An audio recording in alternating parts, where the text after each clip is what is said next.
Que acolhimento gostoso, né? E a gente, primeiramente, quer dar o nosso boa noite e que essas chuvas de bênçãos que emanam do céu, né? Que elas possam nos envolver, que elas venham a nos fortalecer no intuito de continuarmos nesse trabalho da propagação da Boa Nova, porque falar do Evangelho de Jesus é falar da Boa Nova, essa boa semente, essa semente que ilumina, essa semente que salva, né? Então a gente não vem fazer uma proposta de salvar a vida de ninguém, mas que essa semente, né? E eu lembro muito da evangelização infantil, quando a gente canta a sementinha de amor, veio com tanta luz, foi plantada na terra pelo Mestre Jesus. Então que nós possamos ser esses multiplicadores dessa boa semente. E que cada um, né, ao receber essa boa semente, possa se sentir responsável por ela e ser também um multiplicador dessa luz, desse pão da vida real, da vida que o Mestre, da vida que o nosso Pai Maior, né, nos permite viver a cada dia. E agradecer a cada um que aqui se faz presente, agradecer a Deus, né, que nos concede a vida, agradecer a Jesus pelos exemplos de amor, agradecer a Allan Kardec, o codificador da doutrina espírita, e que a gente, fazendo esse mergulho, a gente fala como faz sentido. Pensar dessa forma fica mais leve. Por isso, o Consolador prometido por Jesus, né? E agradecer a cada irmão, a direção do Centro Espírita, né, que nos convida, né, sempre com tanto carinho, com tanto amor, a estar aqui dialogando, né, conversando, tendo esse momento, né, de oportunidade de refletir os ensinos. E a ansiedade, né, que é o nosso tema, né, de hoje, na visão da doutrina espírita, ela, eu digo assim, ela vem dar, assim, para nós, enquanto trabalhadores da seara, um auxílio muito grande, porque nós temos visto inúmeras pessoas falando, nossa, eu sou ansioso demais, eu sou ansiosa, eu já estou nos medicamentos, eu não sei mais o que eu faço. E a gente que trabalha no atendimento espiritual, a gente faz as escutas e a gente vê essa necessidade. A gente que também lida com saúde mental, a gente escuta isso todos os dias. E nós temos visto as pessoas, e nós, às vezes, muito acelerados, né? Essa questão do pensamento, sem saber direitinho como que a gente vai se organizar. Parece que estamos correndo demais, não sabemos para onde e nem o que às vezes estamos fazendo. Nos assoberbamos, nos atropelamos com tanta coisa. E tem uma fala do Divaldo, né, no YouTube, quando ele fala sobre ansiedade, que ele diz que a ansiedade é a perda do endereço de si mesmo. Ele inicia falando a perda do endereço de Deus, mas a perda do endereço de si mesmo, ele vai fazer essa evidência, né? Porque quando eu estou perdida de mim, e se Deus tá dentro de mim, como é que eu vou? Então, eu me perco de Deus, eu me perco, né, de mim mesma, eu não sei o que eu estou fazendo, para onde eu vou. Então, entra numa total desarmonia. Mas falar em ansiedade, se a gente abre tantos livros da literatura de Joana, assim como outros materiais que a gente encontra nas obras básicas, nas obras subsidiárias, a gente vai observar que a ansiedade em si, ela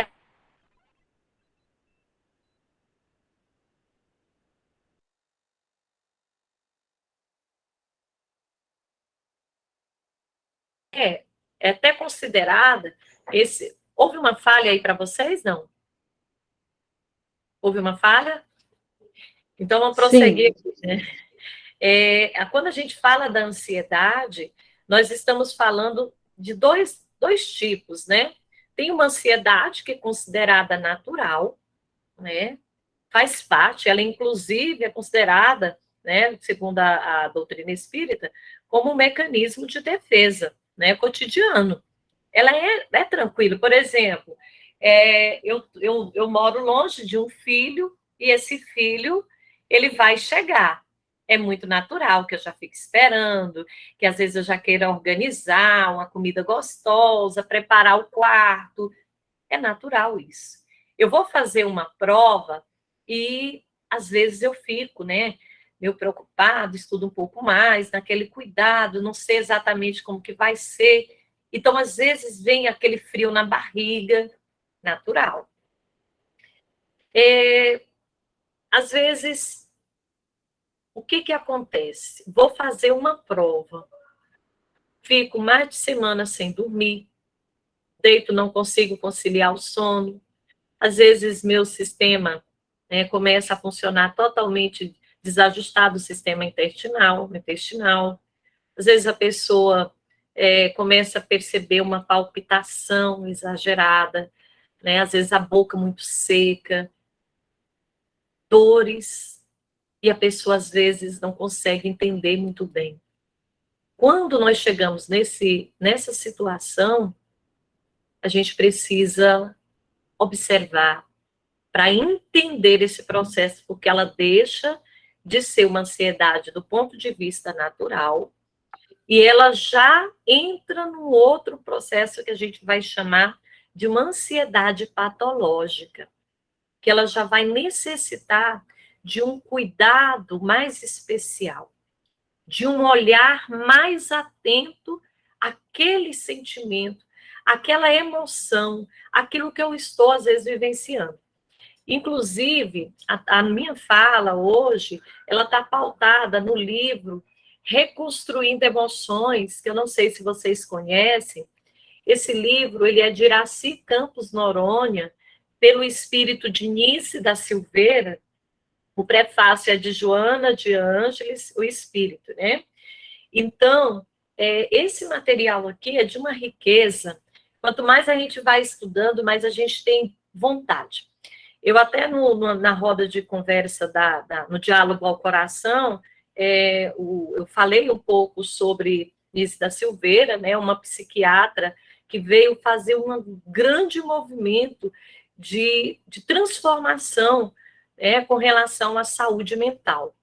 Então, ela chega num ambiente onde a pessoa com problema mental, ela estava profundamente desrespeitadas, as pessoas simplesmente isoladas, jogadas como um lixo, e ela resgata o ser. Ela traz esse ser de volta. Ela faz com que eles se percebam. E eu não sei se todos conhecem, mas ela vai utilizar principalmente da arte, principalmente do desenho, da pintura, do contato com a natureza. Então, é esse espírito que vem, né, através da mediunidade de Iracy Campos Noronha, né, trazer essas considerações para a gente. E ela vai falar que essa ansiedade patológica ela está relacionada a uma vida atribulada, alucinante e altamente competitiva. E esse tipo de comportamento ele vai suscitar o indivíduo a um fascínio em relação à própria autoimagem. Eu começo a me olhar de uma forma, né, que não é a real. Que não é a real. E aí, esse anseio que ele vai falar, ela vai dizer que do anseio do consumo desmedido, excesso de informações, notícias e obrigações que afetam a saúde emocional através da hiperatividade mental e aumentando, né, assim, a irritabilidade, a intolerância, a raiva, sentimento de frustração. Normalmente, a pessoa, quando está nessa condição, às vezes ela não consegue se entender. Por quê? Aí voltamos para a Divaldo, porque ela está fora. O olhar dela é para fora. O olhar dela é quantas pessoas, o que elas estão fazendo, o que elas estão consumindo, o que está acontecendo. O medo, às vezes, exagerado. Como que vai ser amanhã? O dia está acontecendo agora, eu já estou lá numa fase, como que vai acontecer no próximo ano? Será que vou permanecer no meu trabalho? Será que eu vou encontrar uma pessoa? Eu vou ser feliz ao lado de alguém? É um tanto de questionamento que coloca você num tempo irreal. É um tempo que não nos pertence. E a gente, sempre que fala da ansiedade, nós vamos falar um projetar para o futuro, um futuro que está na minha cabeça, uma ideia, e normalmente amedrontada, ou presa a uma situação pretérita. Mas eu não vou me conectar com o meu momento atual, o aqui e o agora. E aqui vai estar falando também que é importante a gente ressaltar que mesmo que esses exames não configurem, por exemplo, a pessoa às vezes ela começa a sentir uma palpitação, uma dor no peito, é como se meu fôlego, né, de repente faltasse. E aí a pessoa às vezes, meu Deus, eu estou morrendo do coração, eu estou com um problema cardíaco, e de repente vai, procura um médico, avalia, não dá em nada. Vai às vezes ao neurologista, não dá em nada. Vai ao ortopedista, não dá.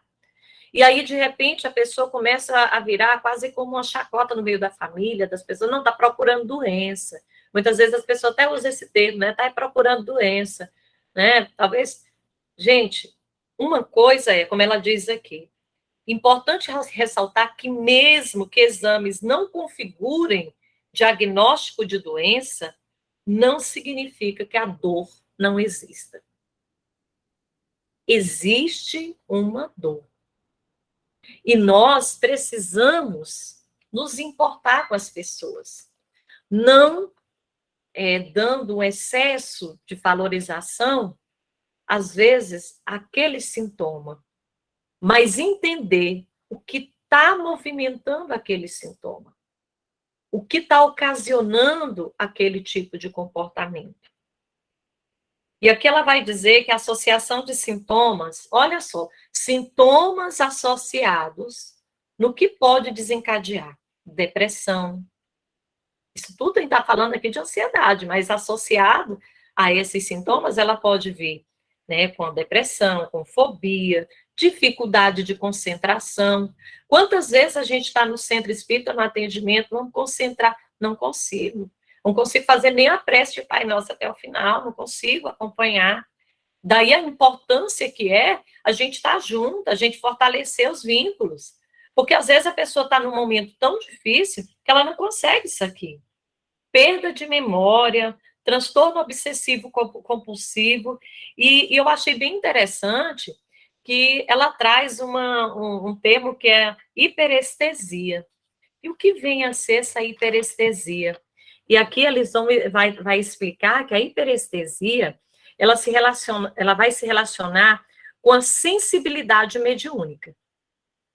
O que é um outro ponto que a gente precisa observar. Às vezes, nós vamos aprendendo dizeres assim, não, é obsessão, né? A gente já joga assim, não, tem que trabalhar espiritual.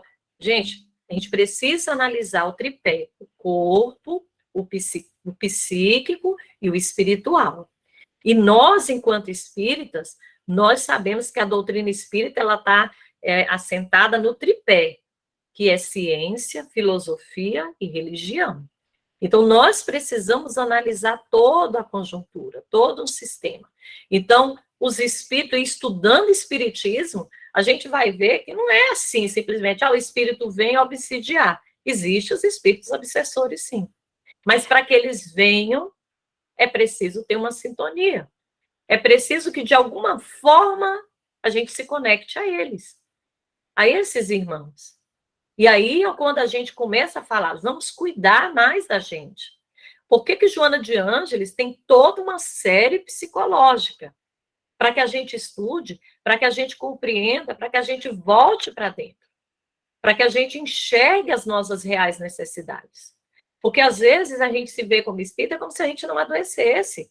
A gente não pode chorar, a gente não pode demonstrar uma fragilidade, porque, não, nós somos seres humanos, nós sentimos, muitas vezes a gente chora, muitas vezes a gente tem dificuldade, e a gente precisa sentar e dizer sobre isso, falar sobre isso.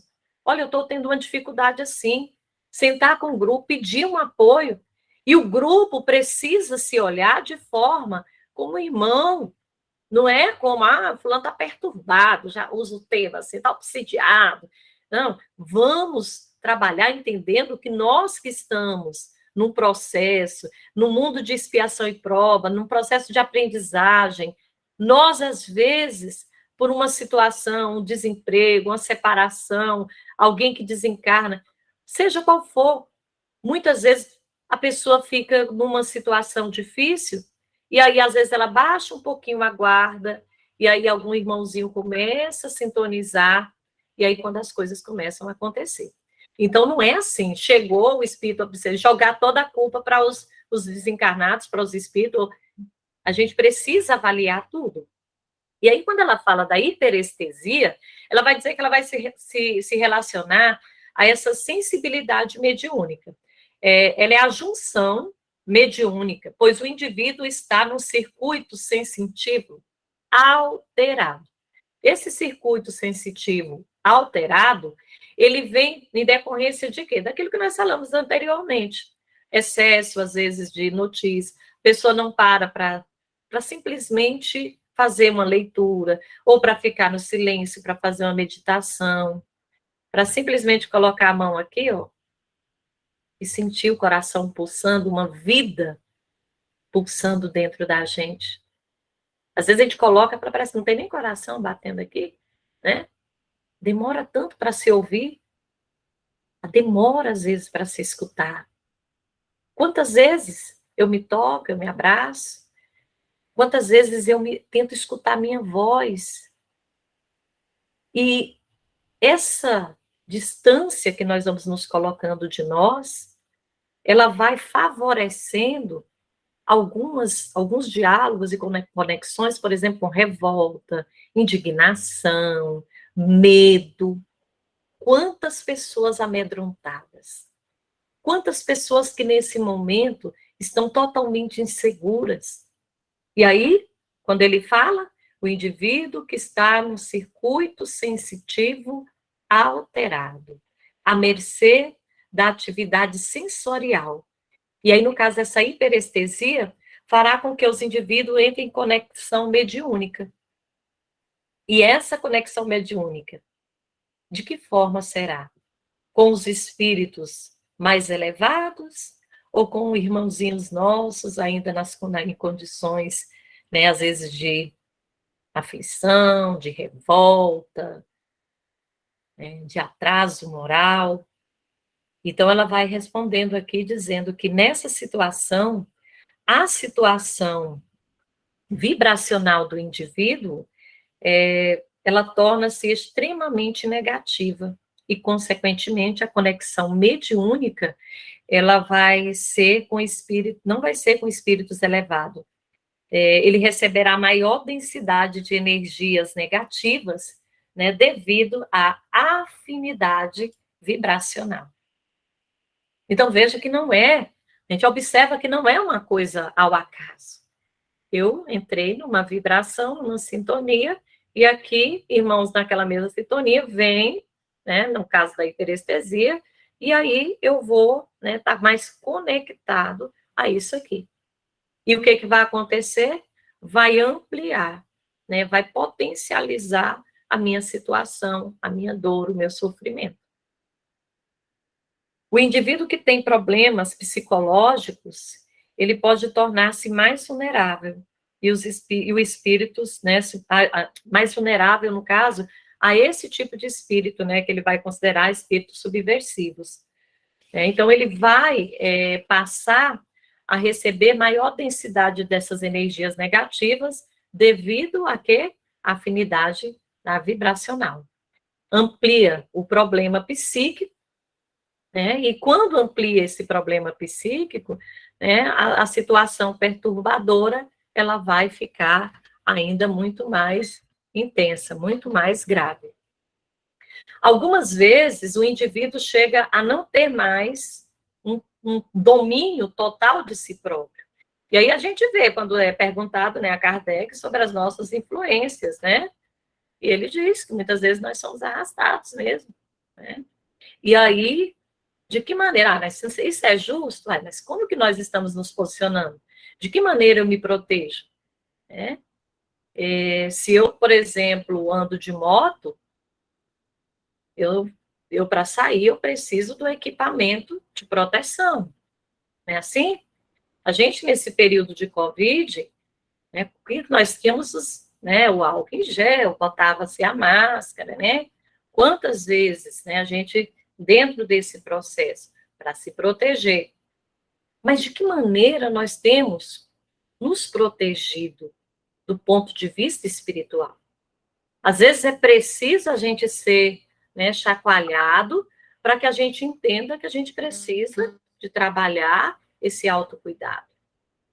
Atenção com os nossos pensamentos. É preciso com as nossas emoções. E aqui mais na frente a gente vai falar de coisas que às vezes a gente já se coloca numa condição, eu não tenho mais raiva, eu não tenho mais problema nesse sentido, já se colocando como um espírito superior, sendo que a gente ainda não é. É preciso dizer, olha, eu quero chegar nesse patamar ali. É meu alvo, né? Eu quero chegar aí. Mas hoje eu ainda tenho essa dificuldade. Acontece uma coisa, eu fiquei chateada. A partir da hora que eu fico chateado com algo, eu tenho uma mágoa, eu tenho um sentimento ruim, aí eu vou trabalhar aquilo. Eu vejo na televisão um noticiário e aquilo já me tira, né, do meu equilíbrio. Então, eu tenho que começar a me observar. Que tipo de notícia eu estou vendo sempre? O que que eu estou trazendo? Eu estou me alimentando muito daquilo. Eu vejo a mesma notícia no Jornal da Manhã, no Jornal do Meio-Dia, no Jornal da Noite. E aí, às vezes, a gente reclama de tempo. Não tem tempo para a leitura do Evangelho, né? Que é essa bússola que acalma, né? Que vem como um tratado, né? Para nos ensinar a lidar melhor conosco, que vai falar do perdão, vai falar do amor, vai falar da caridade. Então, quando nós abrimos o Evangelho, quando a gente estuda o Livro dos Espíritos, quando a gente assiste a uma palestra, quando a gente colabora dialogando, quando a gente manda uma mensagem positiva, quando a gente visita um amigo, tudo são meios que a gente vai vendo para ocupar com o bem. E muitas vezes nós nos ocupamos horas e horas em discussões em que as pessoas não querem saber da sua opinião, ele quer defender a sua e acabou. E aí a gente começa o desajuste ali. Briga em rede social, estou revoltado, estou indignado. Então, é preciso a gente rever como que nós estamos empregando o nosso tempo. Às vezes a gente vê as pessoas chegar, eu não vou passar no vestibular porque fulano está dizendo que estuda X horas por dia. Quem diz que aquela quantidade de tempo que o outro está colocando numa postagem é real? A pessoa vai colocar aquilo que às vezes é o ideal dele, ainda não é o real. E a gente precisa estar antenado. Se fulano consegue X horas e eu consigo Y, eu vou focar em mim, no que eu sou capaz de produzir. E aqui ele vai falar das incontáveis e incontroláveis oscilações de comportamento. Quantas vezes nós nos percebemos, né, diante desses quadros de ansiedade, as pessoas com oscilações de comportamento, agressividade, né, sem um real motivo. Agressivo por natureza. Bom dia, a pessoa diz, só para você. Né? A pessoa, não, você olhou para mim diferente. Né? Você está seco. Então, quer dizer, você mal direciona um olhar para alguém e ela já vem com a carga, né, de falando alguma coisa. Então, essas pessoas acabam, né, num processo que às vezes fica assim, oscila demais. E, de repente, uma alegria, essa alegria que a gente fala, é alegria eufórica, exagerada, que a gente já percebe que ali está degrau, um ponto acima, né? Tristeza, desânimo. Nesse caso, gente, quando a gente está falando dessas mudanças, nós não estamos falando daquele transtorno que é da bipolaridade. A gente está falando de um outro processo, que é ocasionado também por um nível de ansiedade patológico que precisa de cuidado. Porque o transtorno de bipolaridade, ele existe, mas é uma outra demanda que a gente, né, não vai discutir aqui hoje. E aí, quando nós chegamos nesse ponto dessa oscilação, a Anise da Silveira, através da psicografia, né, da Iraci, ela vai nos chamar a atenção para o aspecto causa e o aspecto efeito. O olhar, a observação, causa e efeito. E ela vai sinalizar que o medo está vinculado a todos esses distúrbios, né, decorrentes da ansiedade. E se manifesta de diversas formas. Que formas são essas?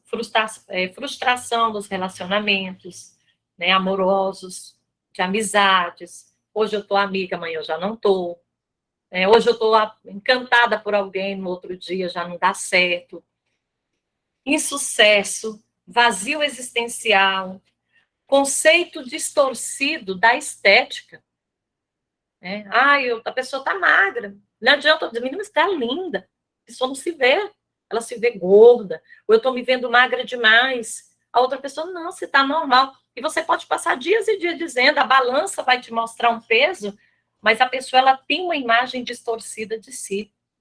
Compulsão para absorver diariamente informações inúteis, desconfianças das pessoas, né, com as quais ela convive. Tudo que a pessoa diz já é motivo de desconfiança, não acredita em ninguém, as pessoas estão sempre, de alguma forma, pensando algo sobre ela. Acha que algo ruim vai acontecer. Peguei na mão de alguém, ixi, agora eu já estou com coronavírus, eu vou ter problema X, eu já vou internar, eu vou morrer, como é que vai ficar meus filhos? Quer dizer, você já por um aperto de mão, você já levou a desencarnação, meus filhos vão passar fome, vão ficar sem a mão. É aquele olhar sempre de que algo muito perigoso vai acontecer. Aqui nós não estamos convidando a pessoa a fechar os olhos e não enxergar os cuidados que a gente precisa ter. Não é isso. Mas é quando uma coisa, por exemplo, o medo é uma emoção. O medo é uma emoção e faz parte. Porém, o medo não pode me controlar.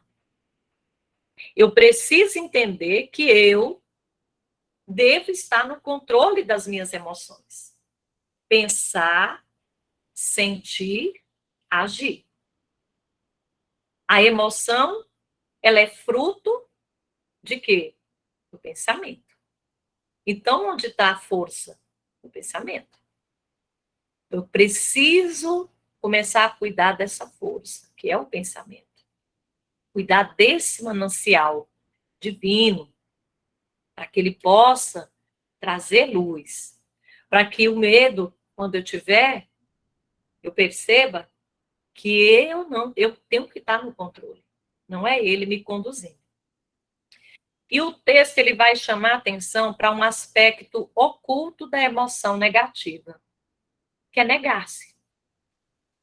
Esse aspecto oculto é quando eu não olho para mim com essa verdade.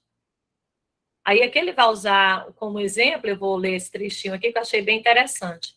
O indivíduo que devido, por exemplo, a uma posição social que ocupa, e quando a gente fala posição, gente, a gente pode pensar também até cargo que a gente assume dentro da casa espírita, das nossas atividades religiosas, sociais, né? É um líder. Aí a pessoa, devido à posição social que ela ocupa, ela vai sofrer excesso de pressão, de estresse, né? E que precisa apresentar o quê? Autocontrole. O meu cargo, a minha tarefa, a minha função, eu vou ter que me apresentar como uma pessoa que tem autocontrole. Tá. E aí? Será que ter que me apresentar com autocontrole significa que eu já tenho autocontrole? Como é que a coisa está funcionando aqui dentro? Gente, essa conversa eu preciso ter comigo. Como que eu estou nesse funcionamento? Eu apresentei para um, eu não gritei, tive até vontade, mas não gritei, tratei todo mundo de forma moderada, calma, mas aqui dentro eu saí, eu senti mal, senti náusea, depois senti, né, raiva, não dormi bem, e aí eu vou colocar tudo isso, ele fala aqui, ó, não significa que não esteja desenvolvendo medo, a raiva e um alto grau de ansiedade, por tentar livrar-se deles, escondendo-os, empurrando para baixo do tapete e ainda ignorando-os sem trabalhá-los, sem entendê-los. Ocultá-los pode desencadear um transtorno de depressão. Olha só, eu estou ansiosa, eu preciso me apresentar de uma determinada forma, mas eu não estou conseguindo. A pressão externa, às vezes, é tão grande. Como que eu vou tentar resolver isso? Vamos dialogar, Leide? O que está acontecendo? E aí vem o segundo aspecto, que é o da consciência das emoções. Olha o quanto que é importante. Eu sei que tudo tem uma causa, e o que tem causa, né, tem efeito. Eu sei que muitas coisas têm um efeito oculto da minha situação, né, quando eu nego as minhas emoções. E por que muitas vezes eu vou negar? Porque eu quero apresentar-me ou eu preciso me apresentar de uma determinada forma. E aí aquilo começa dentro de mim a ser uma pressão. É como uma bomba relógio, né? E eu vou deixando e vai passando os dias e a sensação é de dormir e não repousar, não relaxar o suficiente, acordo outro dia cansada. E agora eu estou vendo o horário já está chegando no final, né? E aí produz uma postura. Ali diz aqui que a consciência das emoções ela vai produzir uma postura positiva. Ela vai dar significado e autocontrole à ansiedade. Ter consciência disso. Mas é preciso um diálogo muito legítimo, muito verdadeiro conosco, para que a gente entenda, para que a gente possa estabelecer esse autocontrole, né, da ansiedade. E aí, a gente vai ver que a ansiedade ela está relacionada, né, ao medo, né, ela está relacionada a essas emoções: medo, raiva, tristeza e alegria. São emoções. A gente coloca aí, ela coloca aqui, ela sinaliza essas quatro, né? Então, o que está ocasionando o meu medo? O que está ocasionando a raiva? O que está ocasionando a tristeza? O que está ocasionando as minhas alegrias? Eu preciso entender. Eu estou alegre? O que está acontecendo que eu estou alegre? Mas eu preciso estar entendendo todo esse movimento aqui. É sobre mim.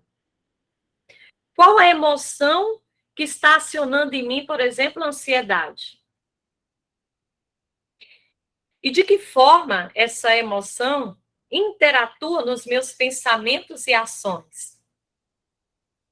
Essa consciência levará o indivíduo ao controle das emoções e entrar, né, para que ele possa compreender todo esse processo, né, toda essa questão onde reside a causa, onde é o efeito, causa e efeito.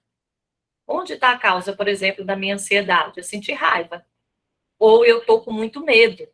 E normalmente, gente, a ansiedade, um dos maiores que a gente percebe é o medo.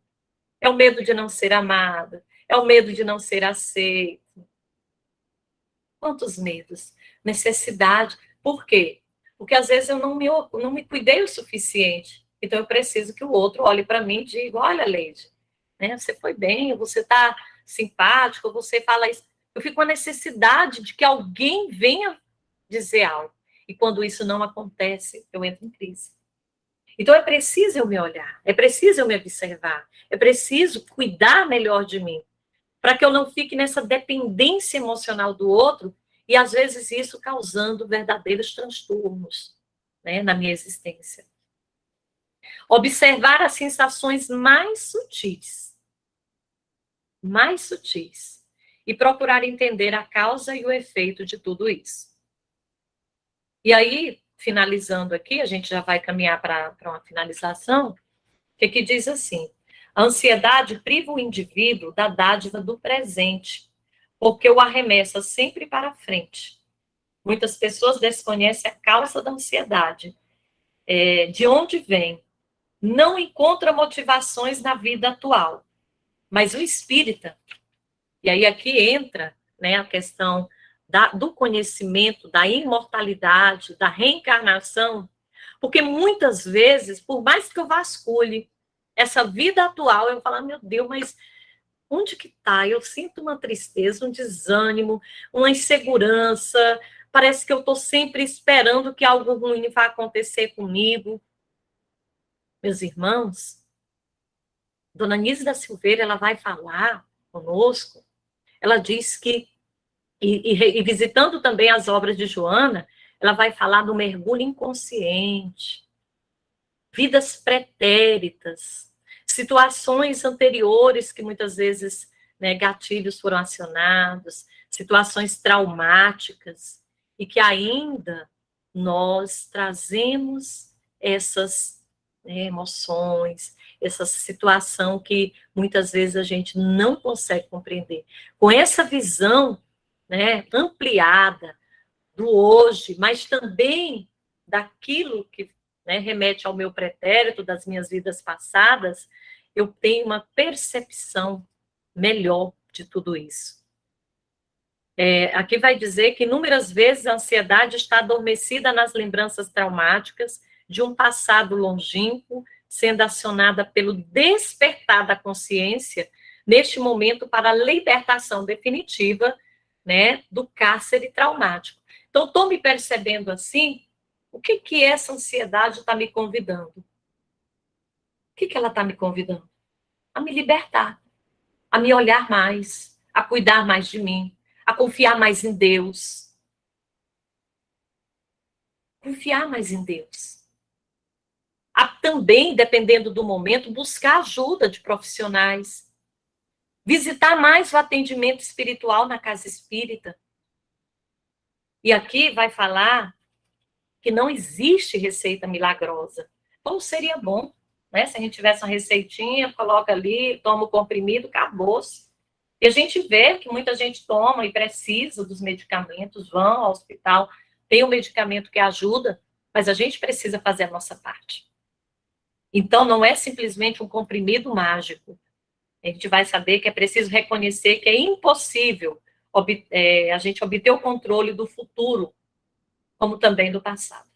Entender que nós não temos esse controle em nossas mãos. É preciso semear, como falamos lá no início, plantar a semente do bem, cuidar dessa semente, mas entender que não compete a gente o controle total da vida de ninguém. E com relação à nossa vida, é o cuidado que a gente precisa ter. Plantar o bem, semear o bem, cuidar da nossa faxina, da nossa higiene mental. E deixar, aquela fala aqui, deixar a prepotência da mente controladora de lado. Nós sofremos muito porque nós queremos controlar nossos filhos, queremos controlar o marido, queremos controlar a esposa, queremos controlar os trabalhadores da casa, queremos controlar lá no trabalho tudo, mesmo que a gente não tenha cargo de chefia nenhum, quer controlar, quer dar conta de tudo. E olha, esse é um peso, é um fardo que nós vamos colocando muitas vezes nas nossas costas, e às vezes vai nos adoecendo por essa tentativa de resolver tudo lá fora, sendo que a desorganização maior está aqui. Ser mais tolerante é um outro ponto que a gente precisa observar nessa questão, né? Entender o tempo, a hora certa. Ah, mas eu já disse tanto para o meu filho, para aqui em casa, com o pai, já expliquei. Espera, confia. É preciso isso. E entender que tudo está sob o controle de Deus e que nada está à deriva, né? Entender quais as raízes dos meus conflitos, estreitar os laços de afetividade, começar a me dar carinho, abraçar alguém, fazer essa troca de energia, tocar a mão de alguém, quem puder, né? Uma mensagem, um bom dia de verdade, não aquele que a gente coloca, às vezes, nem lê o texto, já está só, né? Mas um bom dia de verdade, amoroso. Aqui fala ceder, um teste, gente, um treinamento que eu achei muito interessante. Ceder gentilmente seu lugar na fila para aprender a dominar o ímpeto de ser o primeiro. Eu estou lá na fila, vou chegando, eu vejo uma situação, não pode passar aqui na minha frente. E aí, trabalhando isso, porque às vezes a gente fica na ansiedade logo.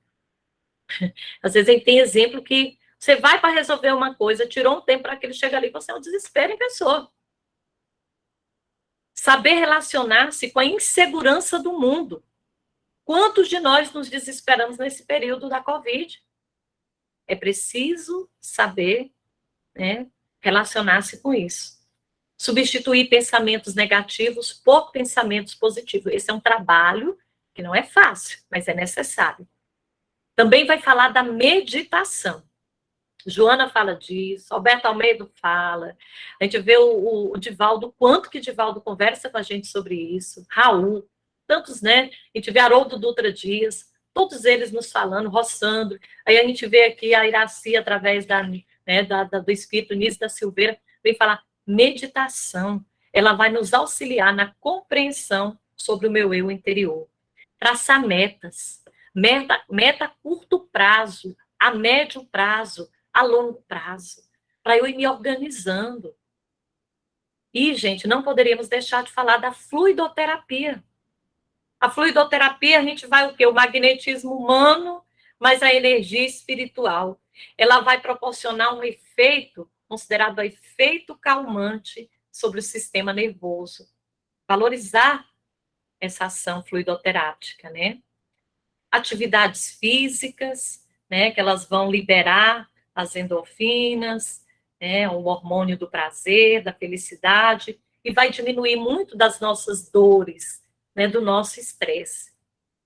E programação do tempo. E essa programação do tempo envolve o saber dizer não.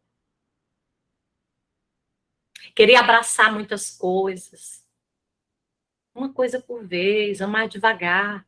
Porque às vezes pega coisa demais, aí não dá conta, aí fica numa cobrança exagerada, culpa, aí desenvolve já outros tipos de problema. Aprender a lidar com o tempo, cuidando para que a gente não se sobrecarregue. E por último, né, tem muito mais coisa para ser dito, mas a gente precisa finalizar, a gratidão. A gratidão, ela é um hábito saudável. E que a gente possa viver o hoje intensamente, cada minuto desse dia de hoje, e que a gente compreenda o quão importante é o cuidado conosco, com a nossa saúde, né, com o nosso equilíbrio espiritual. Porque uma ansiedade, quando ela entra no nível patológico, ela desencadeia uma série de problemas. É preciso cuidar melhor da gente. É preciso se escutar. E eu gostaria de finalizar com uma frase, um pensamento aqui de Divaldo Pereira Franco, que está aqui no livro, né, que é Reconstruindo Emoções, onde ele diz assim: seja você quem ama, porque quando nós amamos, somos felizes. Quando desejamos ser amados, somos crianças feridas. Amar, portanto, é o melhor caminho. Mas não o amor piegas, o amor da libido, porque este é o instinto animal. Amor, sentimento. Com esse sentimento, nós lhes damos um grande abraço, em nome do Plenitude, dirigido pela nossa querida Iraci Campos. Divaldo Franco. Então, que nós possamos, né, acordar, despertar, para compreender as nossas emoções, para entender todo esse processo, né, que às vezes nos atormenta, mas que faz parte da nossa natureza humana. Basta que a gente se escute e cuide melhor, né, com muito amor, com muito cuidado de cada um de nós. Um abraço a cada um e muito obrigada pela atenção, pelo carinho de cada um de vocês.